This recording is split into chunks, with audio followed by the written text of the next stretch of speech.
आज या व्हिडिओची सुरुवात मी केली होती कॉलेजला येऊन, कारण माझे प्रॅक्टिकल लागोपाठ 6 होते. त्यामुळे घरातली सगळी कामं मी पटकन आवरली होती आणि थोडीशी लवकर आले होते. पण इथे आल्यावर मला लागला बेंच. आता बेंच लागला म्हणून ना माझं कपाळ थोडंसं सुजलं होतं आणि डोकं पण दुखायला लागलं होतं.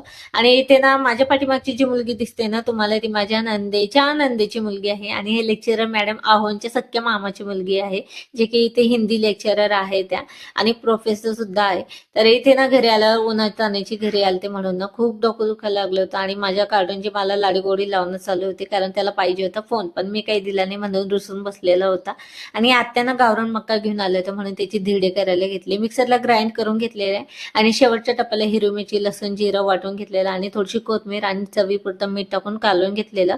आणि त्यानंतर इथे आपण जसे हे करतो ना उत्तप्पा, तसंच पसरवून घेतलेलं बॅटर तेल टाकून आणि छान क्रंची होईपर्यंत भाजून घेतलेलं. आणि सोबत लोणचं लोणचं म्हणजे कैरी थोडीशी तिखट मिरची टाकून केलेलं होतं मस्तपैकी. आणि ही सोप मी टॅन रिमूव्ह साठी केलेली होती. आता याचे रिव्ह्यू मी लवकरच शेअर करेल. मी एका रीलमध्ये बघितलं होतं, पण याचा इफेक्ट वाटलं तर शेअर करेल.